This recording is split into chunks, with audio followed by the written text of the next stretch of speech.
recently finished paying off, which led them to borrow more money. I mean, it was terrible. It scrambled this once very advanced, thriving economy. Their money lost 99.9999999% of its value. It's wheelbarrows full of cash and an economy in crisis that creates a sense of widespread anger and resentment and humiliation among these people. So Italy and Germany, they're both feeling cheated and angry. And like a lot of Europe, they're in a sort of a fork in the road with their government. They're figuring out what kind of society they want to have. Italy still had a king, but they were also doing democracy. They had a parliament. Germany had parliament and voting. Women could vote in Germany. They had individual rights enshrined in law, but these democracies were fragile, and increasingly they were in crisis. So people start wondering if they need to rethink the system entirely. It is that sense of total breakdown which generated extraordinary enthusiasm about the possibility of a new socialist communist world or a new ultra-nationalist racist world. One rising option in people's minds was to do what workers, soldiers, and peasants had just done in Russia. Led by a revolutionary named Vladimir Lenin, Russians had just overthrown their government, promising a new way, communism, where land and industry would be seized from the elites and put under the control of the people, the workers, the peasants. At least that was the idea. This revolution would create the Soviet Union, and the Soviet Union would eventually become a brutal dictatorship that would kill millions of its own people, but that's not what this video is about.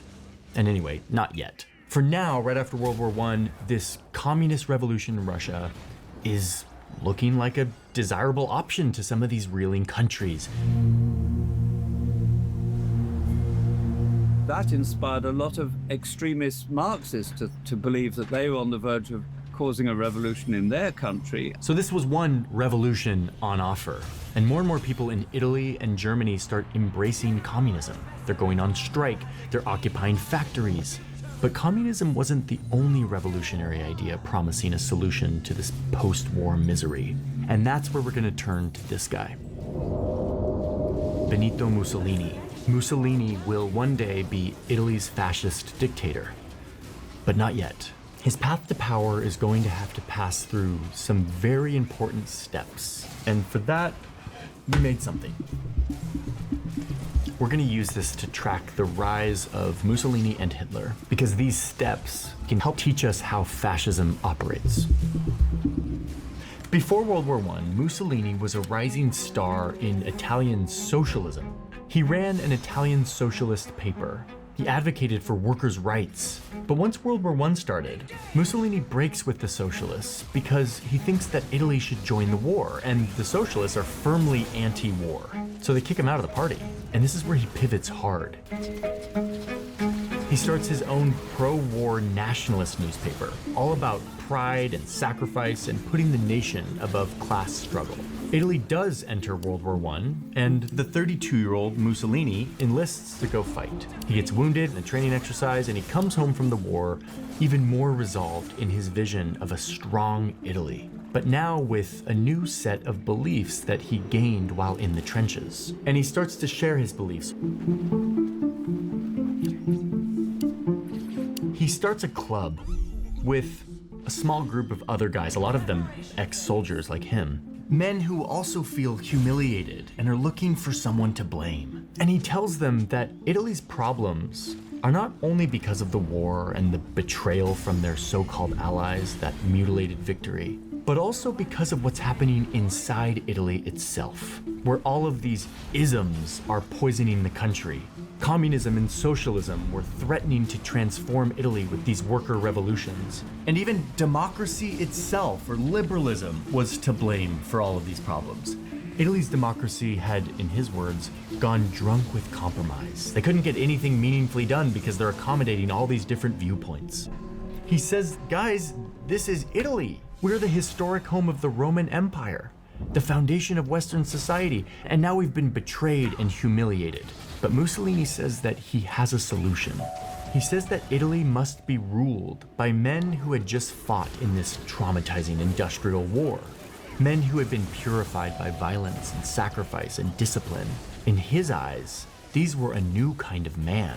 a new kind of elite, created not by aristocratic birth, but by combat. And now these veterans had an obligation to replace the weak, entitled elites that had been created by liberal democracy, and to replace it with a, quote, trenchocracy, the aristocracy of the trenches. So this is like our origin story here. It's the spring of 1919 in Milan, Italy, not even a year after World War I has ended.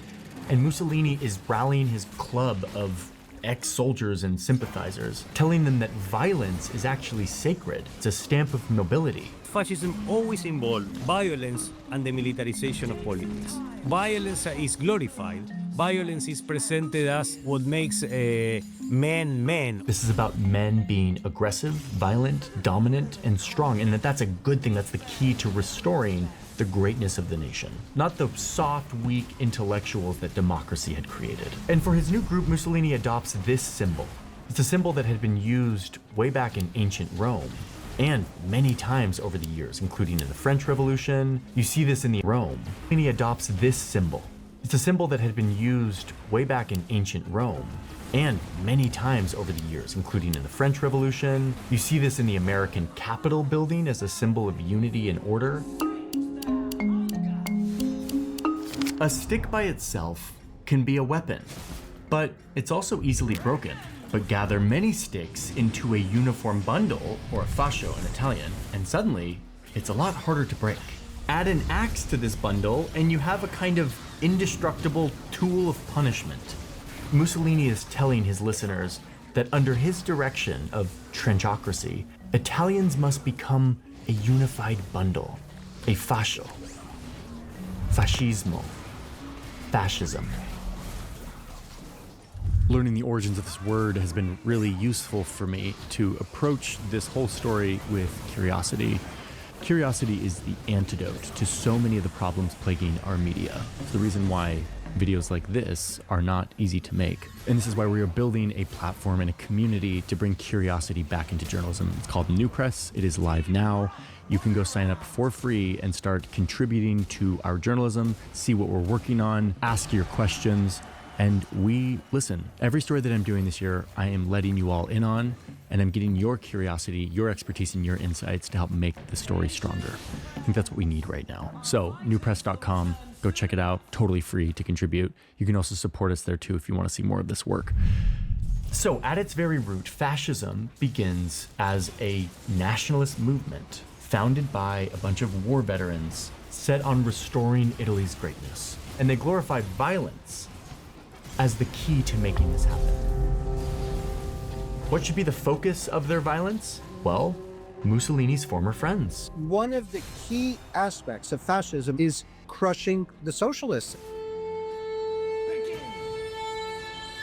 They start hunting for socialists and communists, arriving to their meetings, smashing their printing presses, beating up the leaders of these worker strikes and protests, and more Italian men, many of them fellow veterans, joined.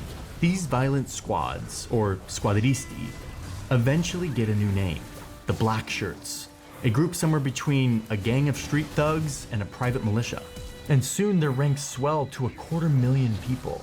Their acts of violence escalate. Soon they're raiding and burning down headquarters of the socialist and communist movements. They destroy the office of the socialist newspaper that Mussolini once had been the editor for. They even murder Socialist Party members. And the violence includes humiliation. They would routinely kidnap their enemies and force feed them huge amounts of laxatives. Like, just brutal. This is a book from while all of this is happening.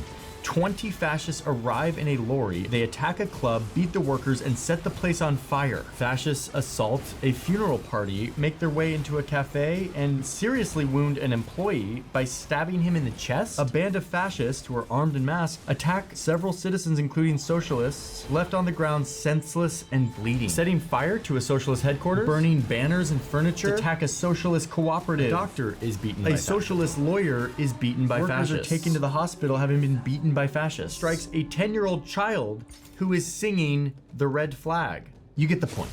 These guys were all over the country committing really heinous acts of violence. Fascists believe that violence is the source of power, and that source of power increases when violence is unleashed. Like, how are they getting away with all this stuff? They don't actually control the country. They aren't an army.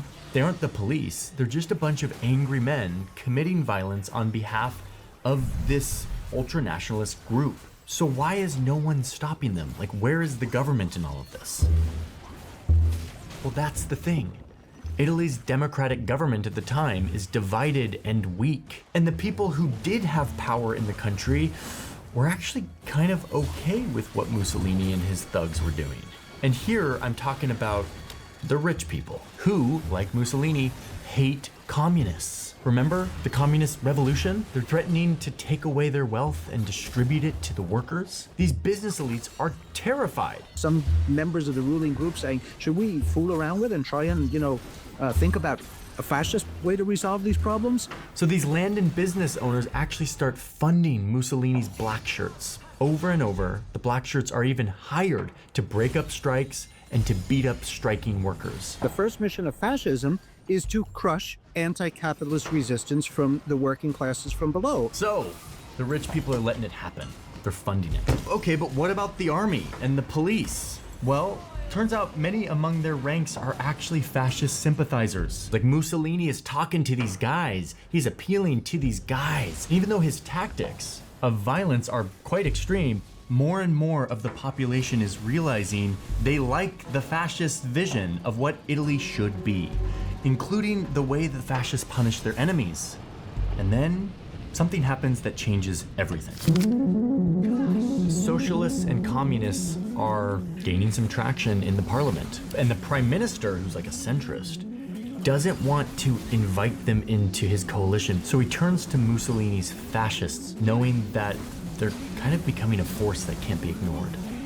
He asks them to be a part of his coalition, maybe bringing them into the official democracy can tame them and their violent ways. They believe that they can control them because they see them rightly as vulgar, as idiotic, as narcissistic and ignorant. They believe they can control them. Mussolini's fascists are now an official political party that was just invited into the mainstream. And this is the next step on this path. The fascists have now been accepted, legitimized, first by the business elites, and now by the political system, the democracy. Mussolini is now a politician in parliament, along with 35 other fascist politicians. But this doesn't solve anything for Italian democracy. The new political coalition falls apart almost immediately. Italy's government continues to be paralyzed by infighting. And all over the country, Mussolini's fascist fighters continue to use this dysfunction as an opportunity to take their violence to the next level. They take over entire cities, places with elected socialist leaders, occupying government buildings, chasing out the socialist city government, and imposing their own policies. Often while the police just look the other way, or even help them out in some cases. They start marching on the big cities in Italy like Bologna and Ferrara, and eventually, Mussolini directs tens of thousands of his black shirts to march on the capital, Rome.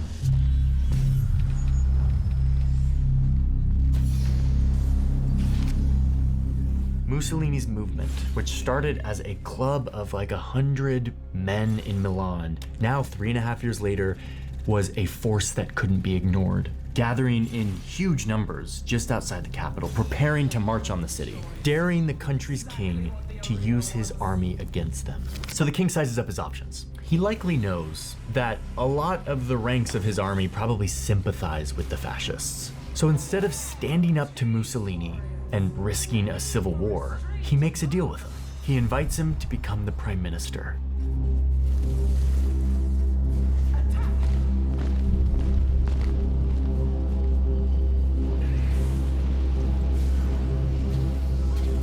He has real power now. He's addressing the parliament. And he claims, at first, that he, quote, does not intend to deviate from the Constitution. He's gonna keep the democracy, he says. But over the next 4 years, he dismantles the Italian democracy from within. He says that the parliament and the entire political system are wholly unworthy to guide us. Now, not everyone's buying this. Like, he's not universally popular among the citizenry. A lot of people do like him, but a lot of people don't. But in the next election, his black shirts intimidate and suppress voters. which helps the fascists win a huge majority in the election. Soon he's censoring the press, he's shutting down newspapers, he's creating a secret police. You abolish all liberal freedoms, you get rid of all freedom of the press, freedom of speech. And then he abolishes all other political parties. You have a totally alternative system of a single-party state, charismatic leader, an alternative legal system. And then finally, he abolishes elections themselves. This is a revolutionary rebirth. And what that means is you destroy the democratic system. It's 1925, and Mussolini has done away with all democratic mechanisms that could be used to challenge him, and he completes the last step on the fascist path to absolute power. As the absolute ruler, he rallies the people with slogans like believe, obey, fight. We know what fight means. He's been doing that since he started his combat league. But these other ingredients, believe and obey, are really important too. Mussolini demands belief and submission, not just to him, but to his story. The story that he says will, quote, make Italy great, respected, and feared, restoring it to the glory of an imagined past, the Roman Empire. What you're pointing towards is not actual history. What you're always pointing to is some kind of beautiful plastic moment. Sarà il secolo della potenza italiana. Sarà il secolo durante il quale l'Italia tornerà per la terza volta ad essere direttrice della civiltà umana. And Mussolini would be the singular voice for the entire nation. And as ever, his story glorifies soldiers and the, quote, bloody sacrifice of war, and reimagines the country as a giant military, a uniform bundle of sticks, which many Italians will become willingly. And for those who don't, their descent will be violently snuffed out. Everyone must get in line. Leclerc, bonjour. Grand casting pour l'apéro avec vos chips Lay's en promo. On vous écoute? Barbecue. Validé. Très bon choix. Poulet rôti. Oh, validé. Et mental.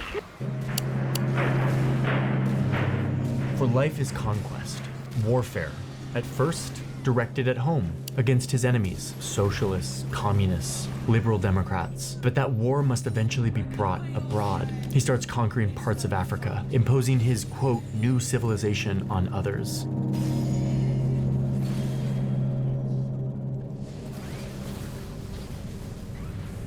Okay, so we have our first answer on what fascism is. It is a movement started by Benito Mussolini in 1919, one that glorifies violence, specifically violence against communism and socialism. It finds democracy itself as weak and contemptible, in need of not just reform, but total destruction and revolution. And it tells a story of a superior nation that has been humiliated and that needs to be restored.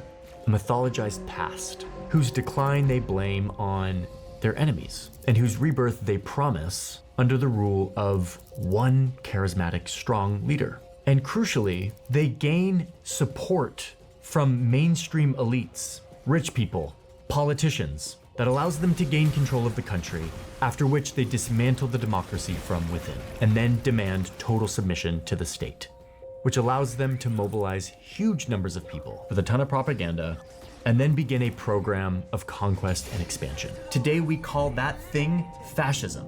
And we call it fascism not because it has some like Latin root in some like philosophy or worldview, but because Benito Mussolini chose the fascio, the bundle of sticks with an axe on it, as his logo when he was making his combat club in 1919 in Milan. If somebody else had done this first, we would probably call it something different today. And in fact, these ingredients that we just talked about weren't just happening in Italy. They were happening in a lot of places in Europe after World War I, especially in the countries that lost. Which brings us to another angry World War I vet, this one in Germany. Someone who was watching Mussolini very closely, admiring his rise to power, and who will one day take Mussolini's strategy to a whole new level. Before we go any further, I need to say thank you to today's sponsor who makes a video like this possible. Thank you Storyblocks for sponsoring this video. And thank you for existing, because if you've watched my videos, you've seen Storyblocks in action. And I rely a lot on Storyblocks to fill in the visuals that we don't have. Storyblocks is a giant library of footage, music, sound effects, templates, images, all in one place. And I'm able to download as much as I want. Unlimited downloads of all of this really high quality 4K footage, all for one predictable cost. And if you edit in Premiere or in After Effects, there's a plugin where you can browse this footage right inside the editor and import the footage. I've been using Storyblocks for years. In fact, I'm pretty sure Storyblocks was the first brand to ever sponsor this channel, back when I had like 20,000 subscribers. So thank you, Storyblocks, for existing all these years and for supporting our journalism. My, how far we have come since those days. Oh, and I almost forgot, I've got a bunch of footage up on Storyblocks. Like, if you go to my link, you'll see all of my footage from trips to Switzerland and Saudi Arabia and Greenland. You can go use that. So if you want to get started using unlimited downloads from Storyblocks, go to storyblocks.com/Johnny Harris. That link is in the description, and clicking that link helps support the channel. So thank you once again, Storyblocks, for existing, for sponsoring today's video. Let's get back to our story.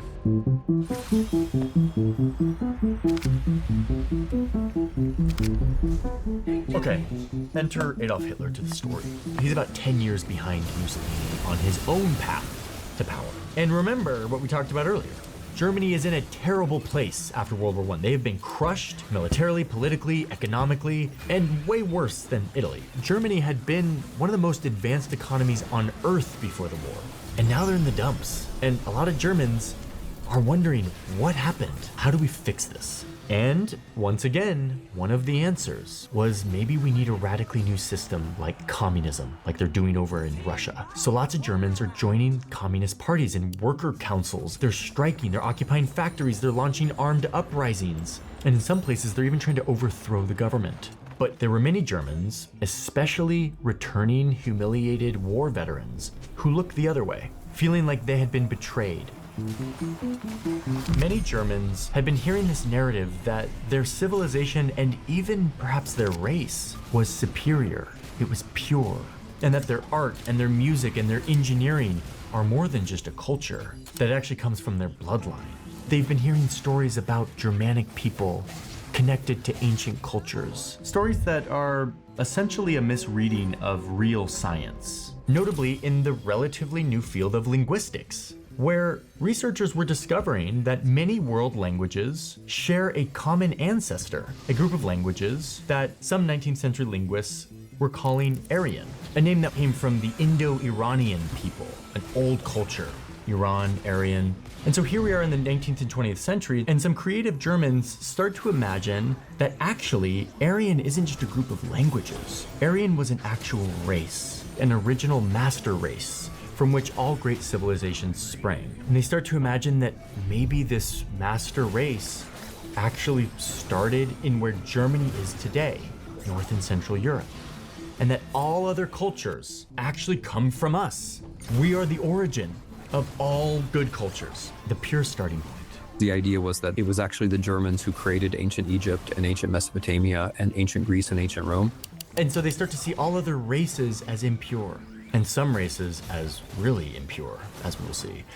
Now, to be clear, these ideas have no basis in real evidence or science. They pull from things like linguistics, but then make a lot of really big leaps to create a story of superiority, racial superiority and purity, and a link to some ancient pure culture, which some Germans start to represent with a symbol, an ancient symbol that they adopt from the East. It's one that's appeared across many cultures. It's a hooked cross, which they would call an ancient Aryan rune, an emblem of their mythical Aryan past, a symbol that they believed connected Germany back to a noble ancient race. This was intoxicating stuff for a lot of Germans, especially after the war, when soldiers came home humiliated, looking for answers, looking for an explanation on how their great economy and civilization was now on its knees. And this fantasy of the Aryan race gave them an explanation. It allowed them to believe that they actually didn't lose the war, that instead they had been stabbed in the back, a Dolchstoß in their words, a betrayal at home, betrayal by the weak politicians in their democracy who had signed this bad peace deal, a betrayal by the communists who had sabotaged the war effort with their strikes, and the ultimate betrayal, the ultimate group that they could blame, was the impure race that was quietly pulling the strings on all of these groups, engineering the downfall of the invented Aryan race. So this is all happening around the same time that Mussolini is starting his combat club in Milan. Groups similar to Mussolini's are forming in Germany. They're fringe, radical nationalist groups. At first, they have no presence in actual politics, like in the government and the parliament. They're just groups of angry men with an obsession on an imagined nation, a focus on their current humiliation, and an